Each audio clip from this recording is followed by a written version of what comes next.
KTO ne vit que de vos dons. Aidez KTO.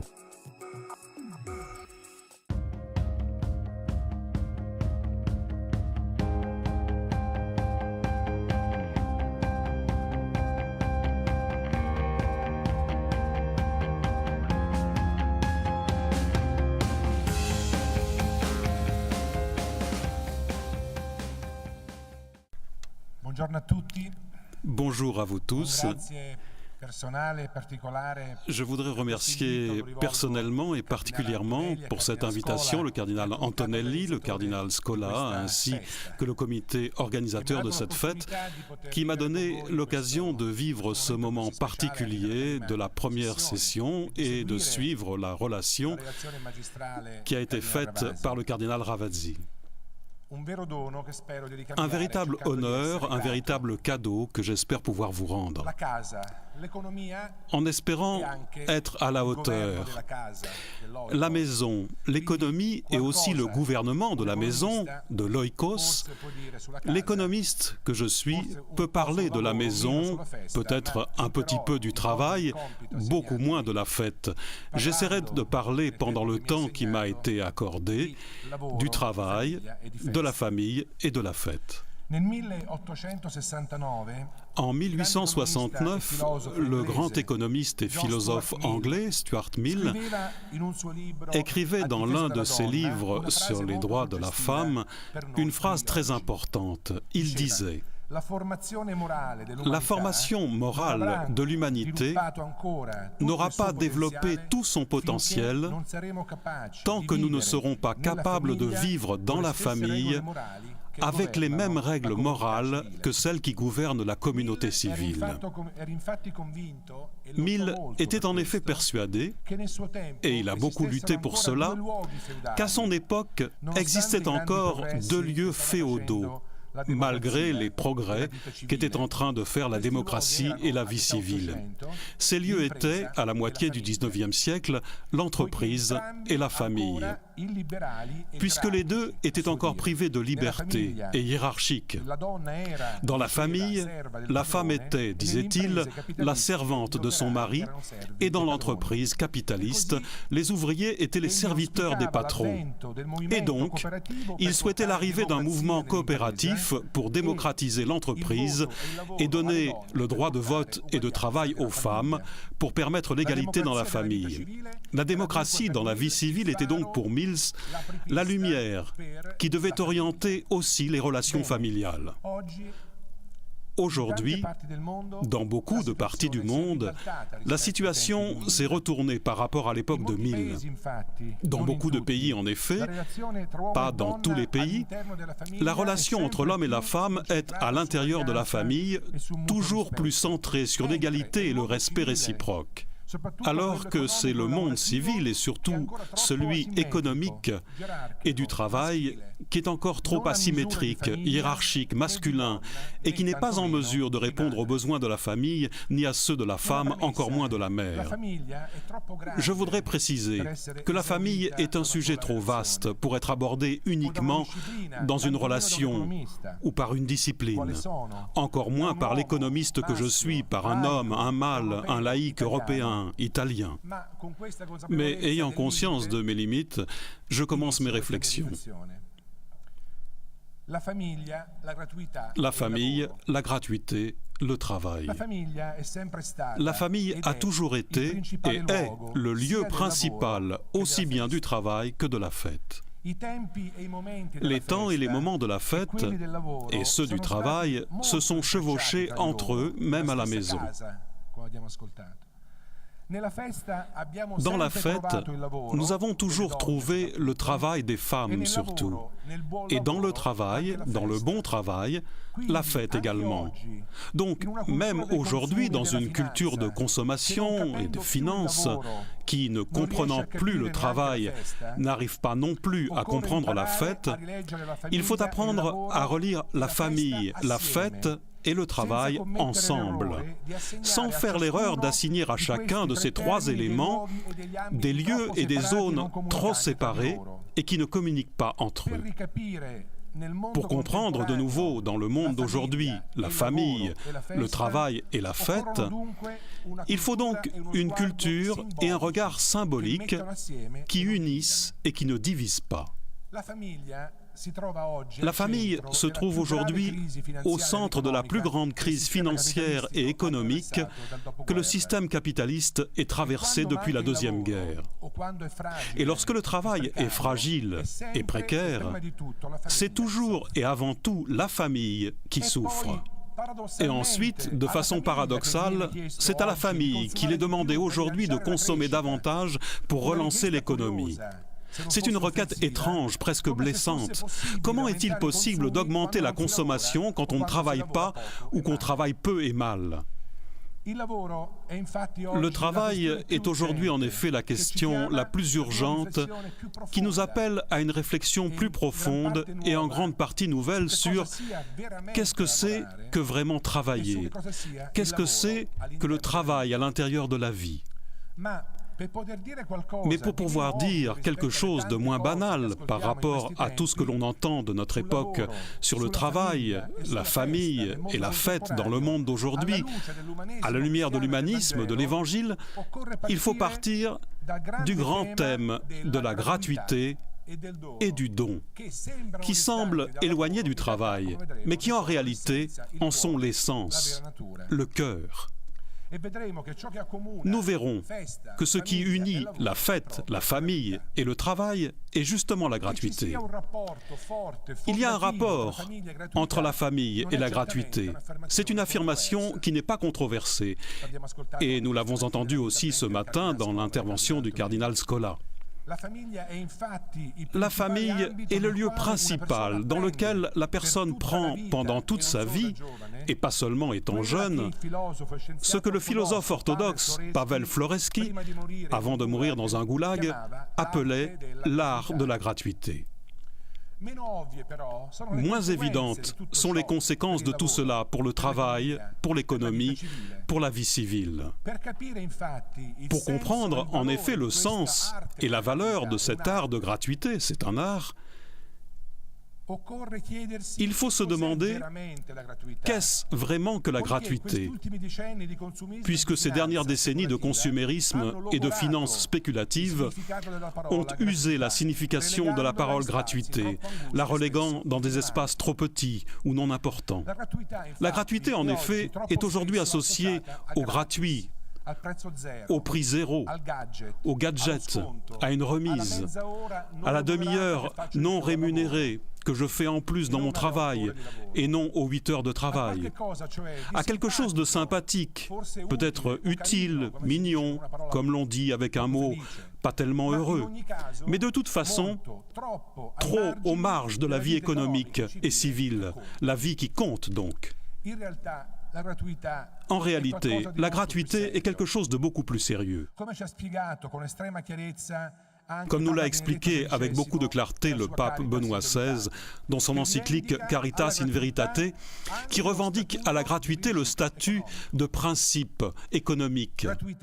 Gratuité et sans doute charis, cette très belle parole grecque, mais aussi l'agapé. Comme le savaient les premiers chrétiens qui traduisaient l'expression grecque agapé avec l'expression latine caritas, en plaçant un H entre le C et le A, pour montrer que ce mot latin traduisait aussi bien l'agapé que la charis, la grâce.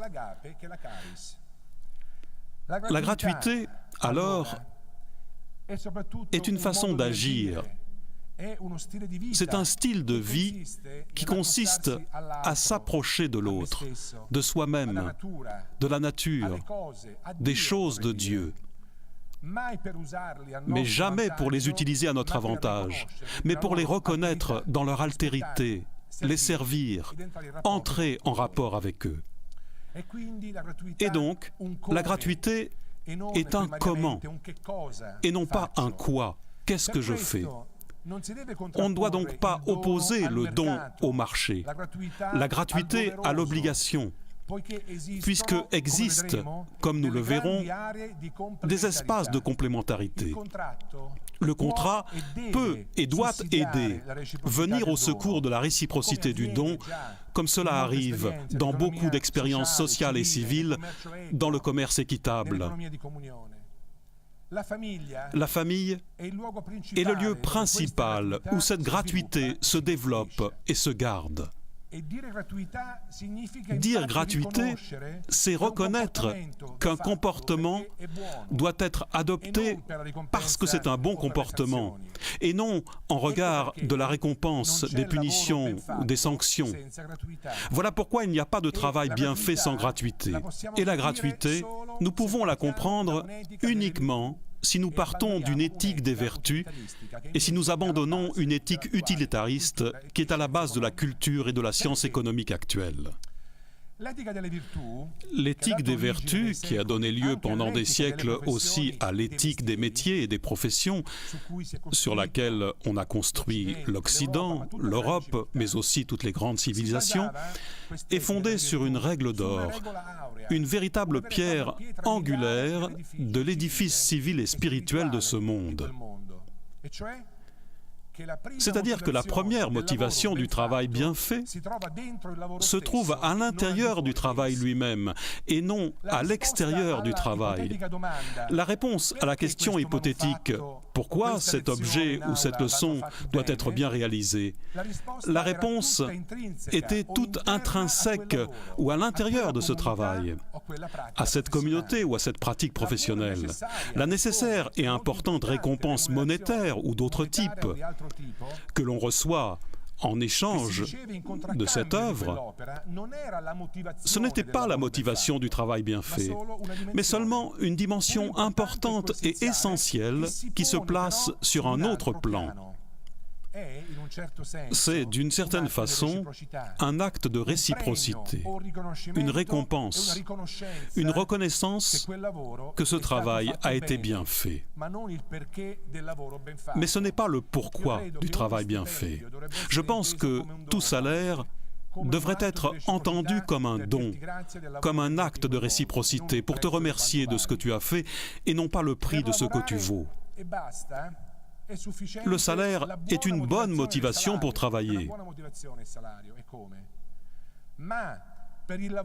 Mais pour le travail bien fait, il faut aussi la gratuité. Les villes européennes, leurs cathédrales, mais aussi leurs commerces, sont le fruit de siècles de cette éthique des métiers et des professions profondément entrelacée avec le christianisme qui l'a à son tour alimenté. En revanche, la culture économique et capitaliste dominante aujourd'hui dans le monde entier et sa théorie et pratique économique est en train d'opérer sur ce front une révolution silencieuse mais épocale sur laquelle on ne dit pas assez en tant que chrétien. L'argent est devenu l'unique raison du travail, la motivation de l'engagement dans le travail, de sa quantité et qualité. Voilà la culture que l'on peut appeler la culture de l'incitation, culture qui est enseignée depuis 50 ans dans les universités du monde entier. Une culture qui s'étend dans des domaines qui ne sont pas seulement économiques, tels que la santé ou l'école, où il est devenu presque normal de penser qu'un professeur, un médecin, sont des bons travailleurs seulement parce qu'ils sont bien rémunérés. Une telle anthropologie est en train de produire le triste résultat de rapprocher toujours davantage le travail humain de la servitude ou carrément de l'esclavage, puisque celui qui paie n'achète pas seulement les prestations, mais aussi les motivations des personnes et donc leur liberté. Voilà pourquoi je suis persuadé que toute réforme institutionnelle ou législative du travail et toute relance de l'occupation ne peut que repartir d'une nouvelle confiance dans les ressources morales et spirituelles du travailleur qui, lorsqu'il travaille comme il faut, avant d'obéir à des incitations ou à des patrons, obéit à lui-même, puisque si et quand on travaille mal, pendant 8 heures par jour, pendant 40 ans de sa vie, c'est toute l'existence personnelle, familiale et sociale qui est un échec. En travaillant, nous disons à nous-mêmes d'abord, et aux autres, non seulement ce que nous faisons, mais aussi qui nous sommes.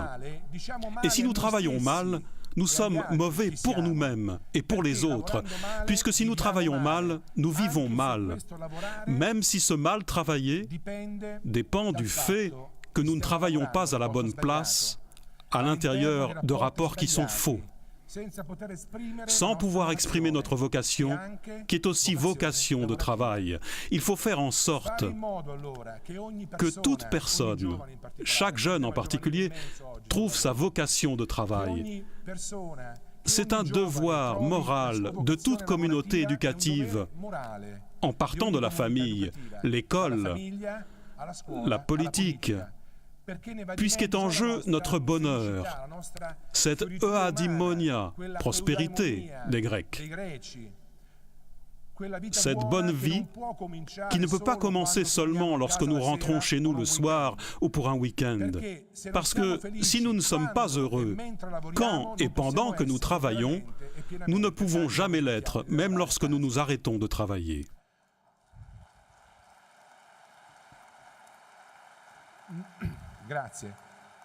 Merci. Ce n'est cependant pas toujours possible pour tous, et pendant toute sa vie, de faire un travail que nous ressentons comme une vocation. Mais personne ne peut nous empêcher de vivre chaque travail comme agapé, comme charis, comme relation, comme service, et donc racheter et transformer en floraison humaine chaque travail, même le mauvais travail. À ce propos, je voudrais moi aussi citer un auteur juif dans un esprit œcuménique tel que Monseigneur Ravazzi l'a manifesté tout à l'heure. Je voudrais citer l'écrivain Primo Levi, qui racontait une expérience qu'il a connue dans sa captivité à Auschwitz. Primo Levi écrivait: à Auschwitz, j'ai remarqué souvent un phénomène étrange. Le besoin du travail bien fait est tellement enraciné qu'il poussait à bien faire même un travail imposé, un travail d'esclave. Le maçon italien qui m'a sauvé la vie détestait les nazis, leur nourriture, leur guerre. Mais lorsqu'on lui demandait de bâtir des murs, il construisait des murs solides, non par obéissance, mais par dignité professionnelle. Construire un mur bien droit, même dans un camp de concentration, devient un chemin, un moyen pour vivre, survivre même dans un lieu inhumain, puisque ce mur était lui-même, c'était le maçon, la meilleure partie de cette personne. C'était donc aussi la possibilité et la force pour continuer à vivre et espérer, même dans un camp de concentration. Je suis persuadé que nous devons construire des murs droits, même, et je dirais surtout, si le travail qui nous a été confié ne nous convient pas, n'est pas fait pour nous, et si nous ne voulons pas mourir. En outre, le travail bien fait, la vertu d'excellence du grec arrêté, est toujours à l'intérieur d'un rapport avec les autres, puisque ce sont les autres et non moi, une communauté de travail qui nous dit si notre travail progresse. Pour cela, le travail est toujours profondément une expérience de réciprocité, un acte social. Et aussi pour cela, c'est un message de l'encyclique de Jean-Paul II. Et aussi pour cette raison, en revenant à ces jours-ci en Italie, les décès au travail sont des décès particuliers, différents, puisque l'on comprend que celui qui travaille, même s'il est en train de gagner sa vie, en réalité, ne fait jamais un acte privé. Il est en train de contribuer au bien commun.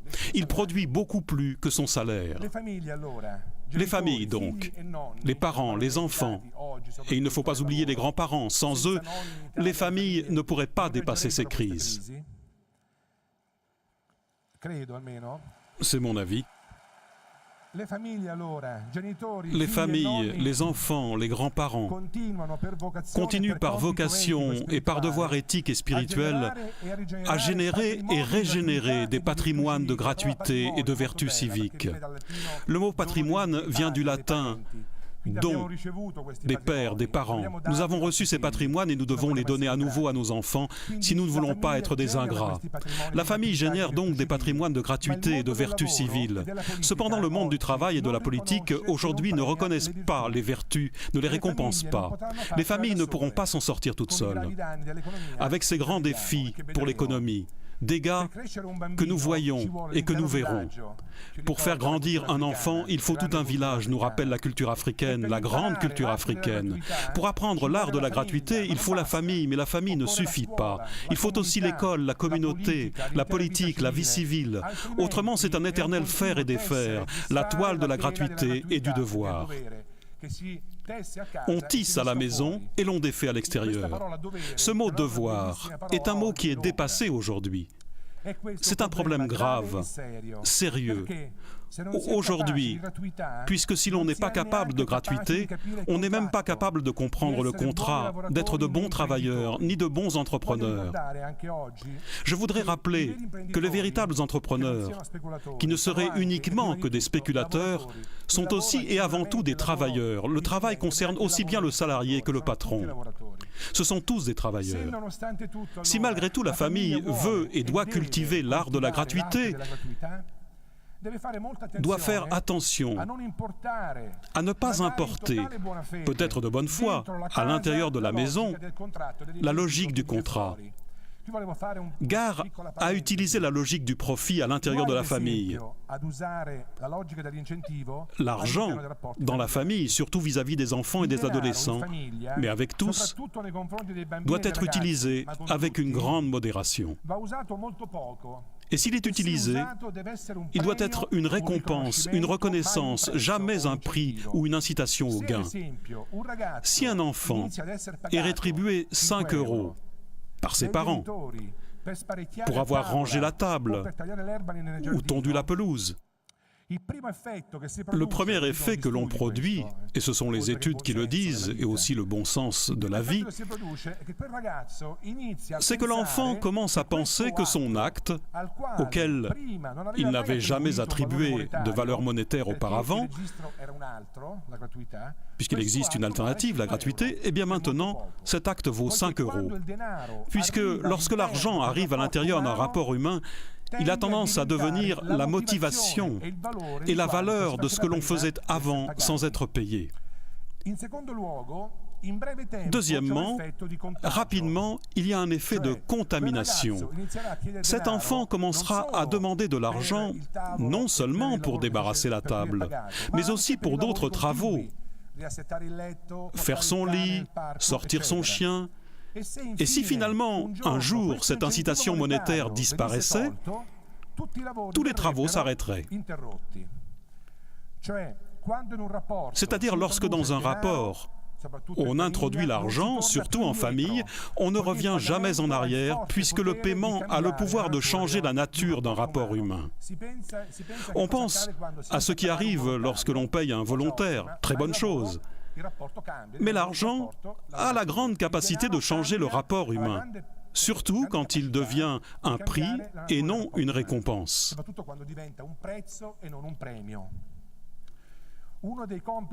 L'une des tâches typiques de la famille est celle de former les personnes à l'éthique du travail bien fait, tout simplement parce que les choses doivent être faites correctement, puisqu'il y a dans les choses une vocation qu'il faut respecter par elle-même. Même si personne ne me voit, m'applaudit, me punit ou me récompense, même si les récompenses sont essentielles pour renforcer toute éducation fondée sur la valeur des choses, le lit doit être refait parce que c'est bien de le faire, et pas pour le pourboire, qui sera peut-être donné, pas toujours, pas systématiquement, comme une reconnaissance que le lit a été bien fait, mais pas comme motivation du travail bien fait. Les devoirs à l'école, il faut bien les faire, pour des raisons qui sont intérieures à cette activité, qui deviendra un jour un travail, une profession. Si en revanche, on commence dans la famille à pratiquer la logique de l'incitation au gain, alors l'argent de poche devient la raison de nos actes. Je ne sais pas comment on dit argent de poche, en italien paghetta, petit salaire, dans les autres langues, je demande pardon. Ces jeunes, une fois adultes, seront difficilement de bons travailleurs, puisque le travail bien fait s'appuie toujours sur cette gratuité que l'on apprend surtout lors de ses premières années de vie. Voilà pourquoi nous devons avoir bien présent que la gratuité, la carice, comme nous apprend saint François, lui par-dessus tous, n'est pas un prix zéro, mais c'est un prix trop élevé. Lorsque vous annoncez l'Évangile, ne demandez pas de l'argent, disait saint François. Il était fils de marchand, donc il connaissait l'argent. Si on devait vous payer, disait-il, il faudrait tout l'or de l'univers.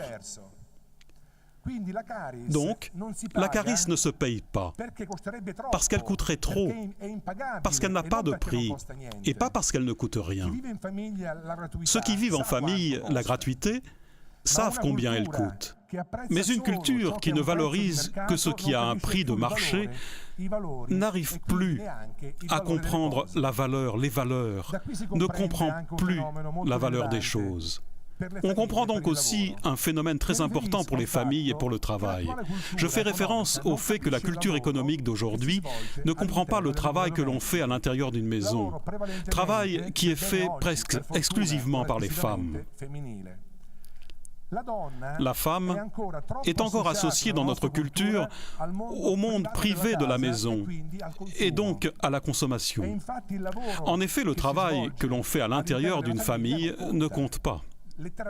Littéralement ne compte pas, puisqu'on n'a aucune trace écrite dans la comptabilité publique, puisque c'est un travail qui est associé à la femme qui ne produit pas mais qui consomme. Ce travail, qui ne rentre pas dans le marché, ne peut pas avoir de prix, et donc non plus une valeur publique. Et donc, on ne met pas en valeur les rapports de proximité, de voisinage, etc. La culture qui lie la gratuité comme un prix zéro ou comme culture du gratuit conduit aussi à théoriser et à mettre en pratique que le travail de soins et d'assistance doit être moins payé, justement pour sauvegarder leur nature de gratuité, c'est-à-dire de prix zéro.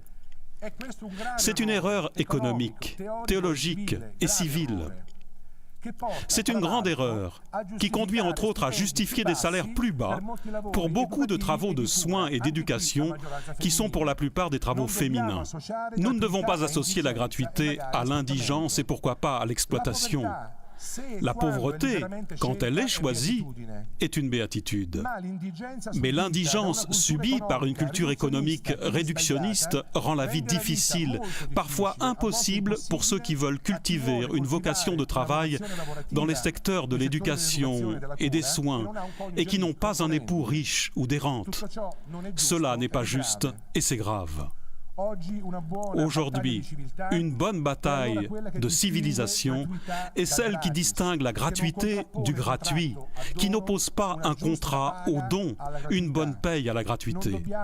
Nous ne pouvons pas nous taire face à un système économique et politique qui rémunère avec des salaires millionnaires des grands patrons et qui laisse dans l'indigence des maîtresses et des infirmières. C'est une question d'injustice politique, éthique et spirituelle.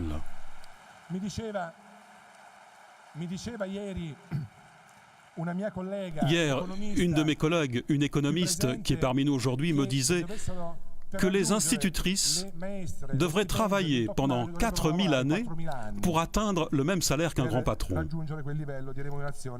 À ce propos, nous ne devons pas oublier d'aborder un thème urgent, celui de l'harmonisation travail-famille, et particulièrement le travail des femmes. Cette question ne se joue pas seulement au niveau économique.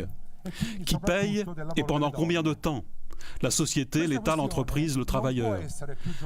Lorsqu'une femme, par exemple, quitte son travail pour une maternité ou plus, elle n'a pas seulement le problème de garder son poste ou d'obtenir des congés plus longs, sauvegardant un salaire digne. Mais aussi le problème de retrouver son salaire et aussi son bagage relationnel et professionnel.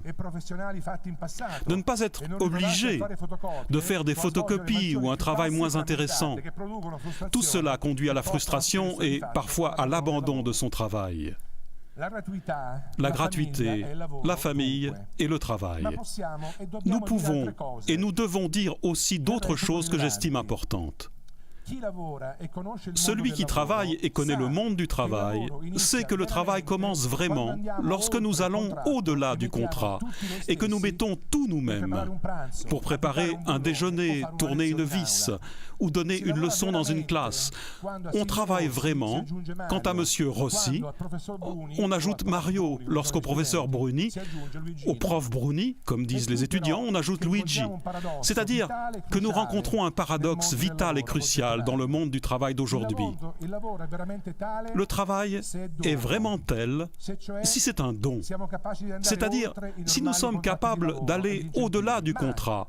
Mais, et voilà le paradoxe, l'entreprise n'a pas le langage pour reconnaître ce don, puisque l'entreprise peut voir à quelle heure je sors de mon bureau, ce que je fais pendant que je travaille, mais ne peut pas acheter ma passion, ma créativité, mon enthousiasme, chose essentielle que le travailleur peut donner spontanément pour le bien de son entreprise. Il faut dire que les entreprises ont construit pendant ces 2 siècles de capitalisme un système de récompense et motivation qui n'arrive pas à reconnaître le plus, le don qui existe dans chaque véritable travail. Je pense qu'il y a dans cette impossibilité de reconnaissance de l'excédent du travail, du plus, l'une des raisons pour lesquelles dans tous les types de travail, après les premières années, arrive toujours une crise profonde. Lorsque l'on comprend qu'on a donné pendant des années le mieux de soi-même à cette entreprise, à ce bureau, sans être vraiment connu et reconnu pour ce que l'on a donné, qui est toujours plus grand que la valeur du salaire, on change de travail parfois, dans la recherche de cette reconnaissance, qui, puisqu'elle n'arrive pas, procure de la douleur, un sentiment d'injustice. L'art le plus difficile que les patrons d'entreprise et les organisations doivent cultiver est l'art de trouver ces mécanismes non paternalistes pour reconnaître au moins en partie le don présent dans le travail, dans chaque travail. Et l'on travaille mal parfois en réponse à un rapport mauvais. On travaille aussi construisant un mur pas droit, envoyant ainsi un message à un patron, à un responsable. Un dernier mot sur le travail et la famille avant de passer à la fête. La culture économique, politique et sociale ne comprend pas le travail puisqu'elle n'y voit pas la vertu et la gratuité. Elle n'arrive donc pas non plus à voir le travail où elle le voit flou, puisqu'elle voit trop de choses à sa place. Tout particulièrement aujourd'hui, notre monde conçoit trop de consommation, trop de finances qui remplissent les débats, les médias.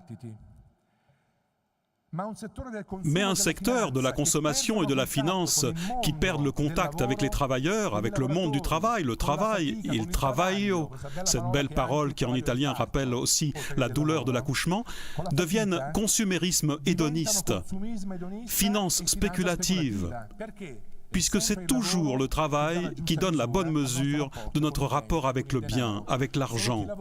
Celui qui travaille sait dépenser. Celui qui ne travaille pas ou travaille mal dépense mal et crée donc du consumérisme et pas du bonheur. Tout particulièrement, il est inquiétant de voir combien sont éloignés du monde du travail les jeunes et les adolescents d'aujourd'hui. Les adolescents d'aujourd'hui ont une première approche avec l'économie, avec la consommation, assis dans les chariots de supermarchés, comme des Alice au pays des merveilles. Nos enfants, non seulement subissent la publicité, mais passent beaucoup de temps avec leurs parents dans les centres commerciaux. Il n'y a rien de mal dans certaines limites. Mais seulement si, à l'expérience de la consommation, est associée aussi quelques rencontres avec le lieu de travail, avec les usines, l'entreprise. Il serait important de temps en temps de suivre le cycle de production et de voir comment et où naît cette nourriture et ces biens que l'on retrouve dans les supermarchés. Des adolescents, des jeunes toujours plus éloignés des lieux de travail auront de plus en plus de mal à imaginer leur avenir de travailleurs. Le marché capitaliste veut des enfants adultes et des adultes enfants qui soient déjà des consommateurs et finalement, dans beaucoup de pays déjà, des travailleurs. Arrivons maintenant à la fête. Un thème qui n'est pas économique malheureusement, même s'il est important aussi pour la vie économique. Si en effet l'être humain est animal social et symbolique, la vie humaine a besoin aussi de la fête. Tant que le travail sera la vie, le travail aussi a et aura toujours besoin de la fête. Voilà pourquoi aujourd'hui l'économie et le travail doivent se réconcilier aussi avec la fête. Le travail humain n'est pas l'ennemi de la fête, du dimanche. Jamais. Les adversaires de la fête sont aujourd'hui des styles de vie fondés sur la consommation et sur les rentes, et qui asservissent aussi les travailleurs auxquels on a volé le dimanche, la fête. Celui qui vit et aime le travail aime aussi la fête et les temps de la fête. La fête n'est pas comprise par la culture capitaliste pour les mêmes raisons pour lesquelles on ne comprend pas le véritable don. La fête est essentiellement une histoire de gratuité et de rapport.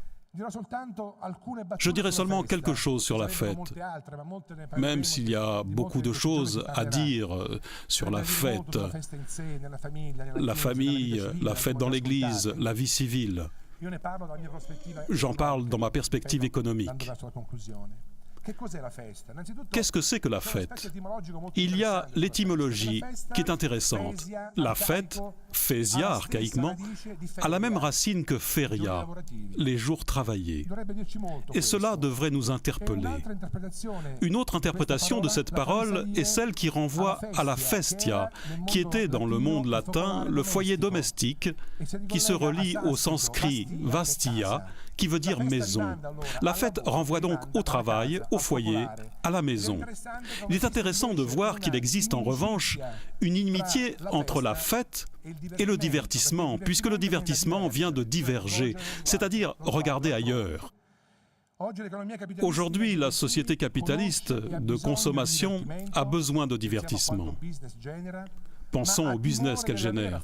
Mais cette société capitaliste craint la véritable fête, ne la comprend pas, puisque la fête est une histoire de relations non instrumentales, de gratuité, maison et foyer, deux catégories absentes de la science et de la pratique économique d'aujourd'hui. Puisque la véritable fête est toujours subversive à tout pouvoir. Et puisqu'elle ne comprend pas la fête, cette société ne comprend plus la feria, le travail. Bien qu'il y ait une distinction entre le travail et la fête, même s'il est important de préserver les lieux, et je dirais surtout les temps et les jours de la fête, il est encore plus important, de mon point de vue d'économiste, de rappeler aujourd'hui, dans ce temps de pénurie de véritables fêtes, qu'il y a une grande pauvreté de fêtes à l'intérieur du monde du travail et de l'économie. L'habit de la fête peut et doit être aussi l'habit poussiéreux du travail. Pensons par exemple à l'importance dans les entreprises de fêter les anniversaires, les mariages, les guérisons, les naissances. Tout cela est essentiel dans chaque lieu humain. Pour cette raison, un signal fort, clair, que dans une entreprise, les rapports, les relations se détériorent, et lorsqu'un patron oublie ou néglige les mariages, les naissances, ne plus faire la fête. Un bon entrepreneur sait que même en période de crise, il est important de faire des cadeaux à ses employés pour Noël. Puisque faire des économies sur les cadeaux pourrait détériorer le capital immatériel qui pourrait être très utile en période de crise. La situation est différente lorsque le patron partage avec ses employés les difficultés. Et ce sont des employés eux-mêmes qui renoncent à leurs cadeaux. Dans ce cas, cette blessure devient une bénédiction, puisqu'elle crée un fort lien social. Ces choses arrivent quand les employés constatent que pendant la crise, leur patron aussi est pauvre. Naît donc cette fraternité entre tous qui demande l'égalité. L'homme, surtout lorsqu'il travaille, a besoin de beaucoup plus que l'argent pour donner le mieux de lui-même. La fête, c'est ça aussi. Elle renforce les liens encore plus que les contrats. L'emploi n'est pas uniquement une histoire de contrat.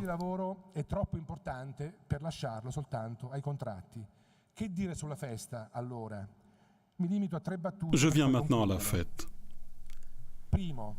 La fête a besoin du travail, non seulement parce que sa dimension est inhérente à un travail réellement humain et éthique, mais aussi parce que ce sont les temps du travail qui scandent ceux de la fête et vice-versa.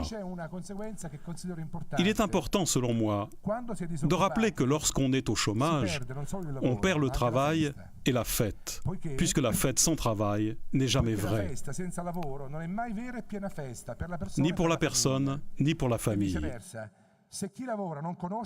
Il est tout aussi vrai que si celui qui travaille ne connaît pas la fête, il ne travaille plus, devient presque un esclave, même s'il est bien payé.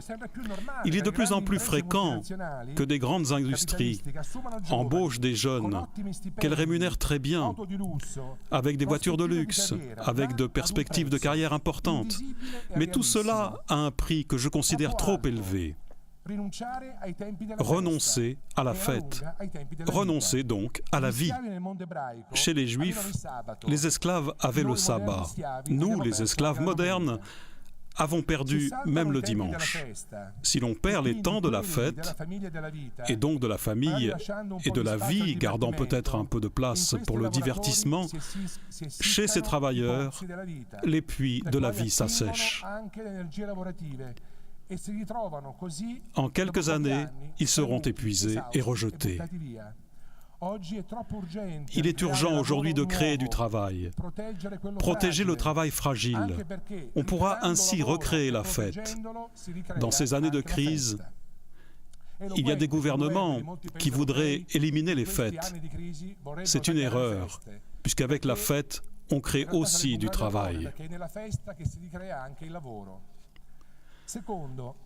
Deuxièmement, avec la fête, on met en valeur des personnes qui, pendant le travail, sont moins performantes, puisque ces personnes ont peut-être des talents artistiques ou relationnels.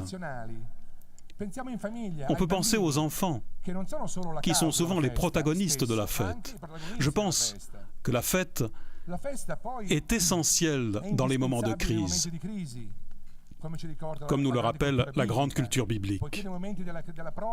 Puisque dans les moments difficiles, faire la fête peut nous aider à retrouver l'envie de vivre, de lutter ensemble.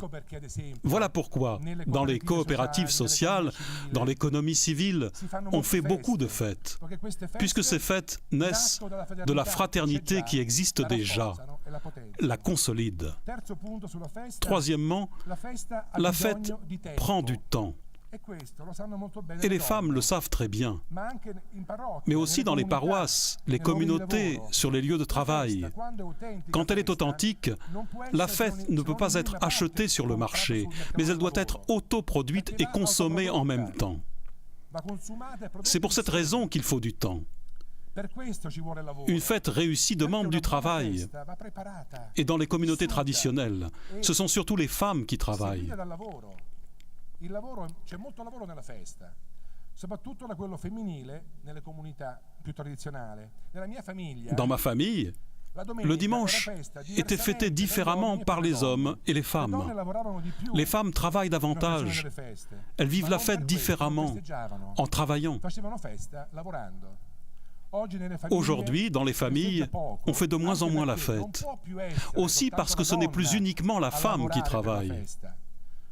Seulement, un travail partagé entre hommes et femmes rendra la fête durable, aussi bien en famille qu'au travail. Concludiamo con 3 messaggi. Je conclus avec 3 messages. Il primo, Premièrement, messaggio. I beni economici les biens non sono économiques sempre cose ne sont pas buone. toujours de bonnes choses. Les familles qui l'expérimentent chaque jour dans leur propre chair, leur âme, savent combien d'échecs spirituels et économiques sont le résultat d'un consumérisme effréné qui voudrait combler avec des marchandises le vide des relations. Que de pauvreté, de solitude relationnelle que l'on essaye de combler par des loteries, l'alcool, la télé, la nourriture pour les adultes et les enfants. Les familles, les associations devraient se battre pour un moratoire international sur les publicités destinées aux enfants. Ces 20 dernières années, le chiffre d'affaires de la publicité destinée aux enfants a été multiplié par 100. Nos enfants sont trop précieux pour être laissés entre les mains de marchands de profit. Je préconise aussi un moratoire des publicités des jeux d'argent. Il est inquiétant de voir combien les paris, les jeux, envahissent nos écrans, télé ou PC. Merci, un applaudissement est aussi un gage de réciprocité. Les gouvernements font peu ou rien pour endiguer ce phénomène. C'est grave, scandaleux. La culture occidentale nous avait enseigné que la vertu bat la fortune. Les jeux de hasard, les paris, remplacent le beau jeu, la vraie fête. Ces batailles ne peuvent être déléguées uniquement à la politique ou aux lois. Cette lutte doit être soutenue par les familles, récompensant, par exemple, les entreprises, les cafés qui renoncent à ces jeux. Un label de qualité qui, venant du bas, des petits, pourrait changer les mentalités, la culture. Il faut une action commune des familles et des institutions. Deuxième message. Il n'y a plus de vin.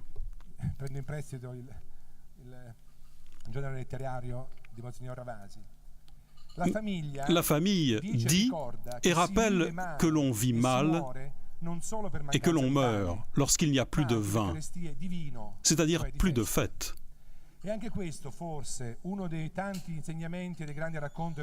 C'est un des messages de ce passage de l'évangile des noces de Cana où Jésus fait son premier miracle pendant une fête nuptiale. Fête, famille, travail avec les serviteurs. Il manquait quelque chose que l'on pouvait considérer comme superflu. Le vin n'est pas un bien essentiel, mais pour faire la fête, il faut aussi du vin. Pour la vie, il faut la fête en famille et au travail. Les paysans et les artisans le savent. Ils faisaient la fête même pendant le travail. La famille sait qu'en période de crise, le vin est aussi nécessaire que le pain pour retrouver du courage, pour se relever et reprendre le chemin.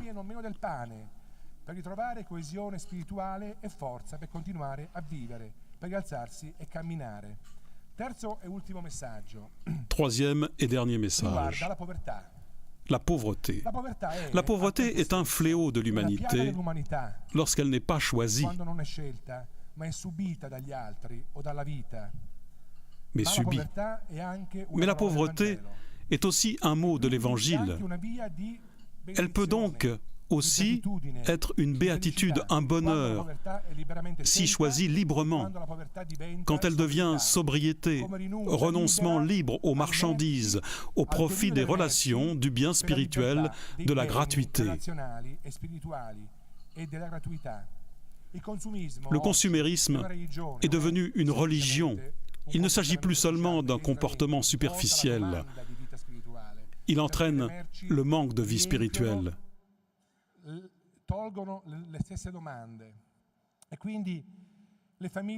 Les familles connaissent le drame de la pauvreté, de l'indigence, la misère.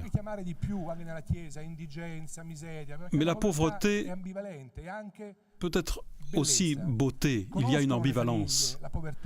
Les familles connaissent la pauvreté mauvaise, celle qui n'a pas été choisie. Mais elles connaissent aussi la beauté de la sobriété, la beauté de ne pas avoir tout de suite. Elles connaissent l'importance du déjà, les cadeaux, etc., mais aussi du pas encore.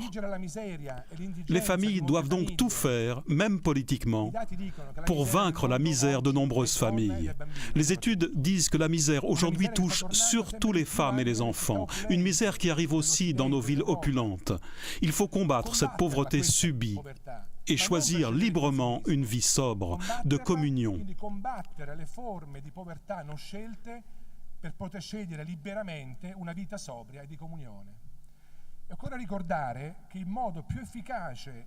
Le travail est sans doute la meilleure façon pour vaincre l'exclusion et la misère.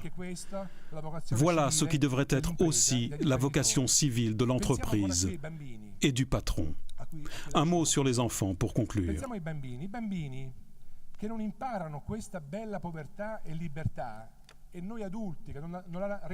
Les enfants d'aujourd'hui n'ont plus la capacité de s'étonner, puisqu'ils ont tout et tout de suite.